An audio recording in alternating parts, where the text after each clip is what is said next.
Positions और signals को समझने के लिए हम कुछ और उदाहरणों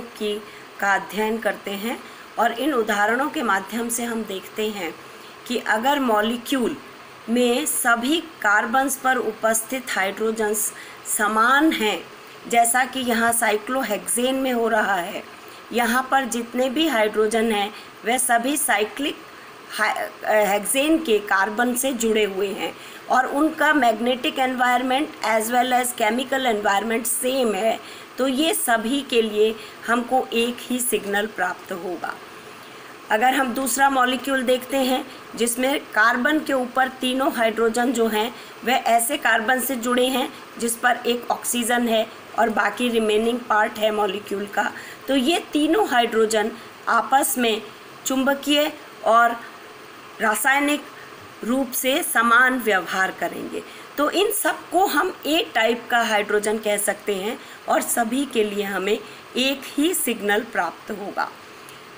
यहाँ जो कार्बन है हमारे पास, इसके पास अगर हम देखते हैं 3 हाइड्रोजन है, लेकिन ये डायरेक्टली ऑक्सीजन से जुड़ा हुआ है,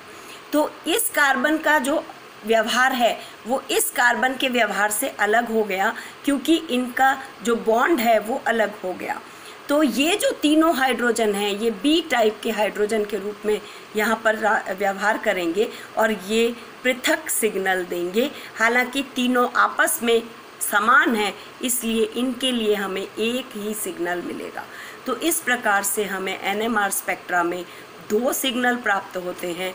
एक प्रोटॉन ए टाइप के लिए, दूसरा प्रोटॉन बी टाइप के लिए। चुंबकीय रूप से अलग इक्विवेलेंट कैसे होते हैं, समान कैसे होते हैं और असमान कैसे होते हैं, यहाँ पर अगर हम देखते हैं तो एक बेंजीन के ऊपर अगर 2 फ्लोरीन, 2 क्लोरीन और 2 हाइड्रोजन हैं, तो हम ये दोनों जो हाइड्रोजन हैं ये केमिकली और मैग्नेटिकली दोनों व्यवहार में अलग अलग हैं, लेकिन क्योंकि इनके पास में उपस्थित जो ग्रुप हैं वो समान हैं और समान दूरी पर हैं और समान कोण से हैं, तो इनके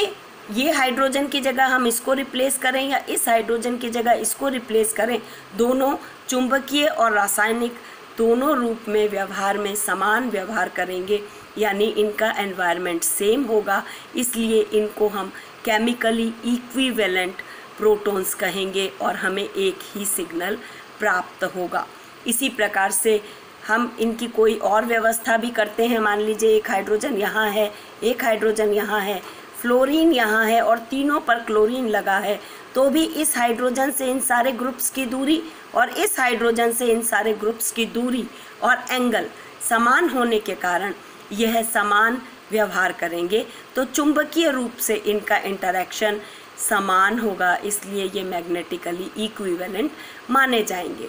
अगर हम यहाँ पर कोई एक ग्रुप बदल दें और यहाँ पर एक ग्रुप बदल दें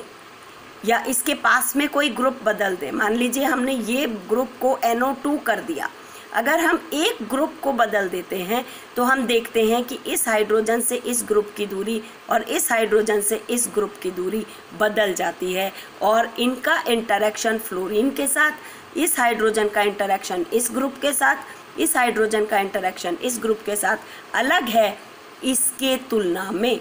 तो ये बदलते ही हमें ये दोनों व्यवहार में अलग हो जाएंगे और मैग्नेटिकली डिफरेंट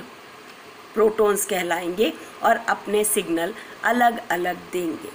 तो मुझे लगता है कि अब हमें अच्छी तरह से स्पष्ट हो गया है कि सिग्नल्स किसे कहते हैं, संकेत किसे कहते हैं और पोजीशन किसे कहते हैं, यह कैसे अलग अलग होती हैं, कितनी होती हैं, इसके बारे में हम और उदाहरण समझ सकते हैं।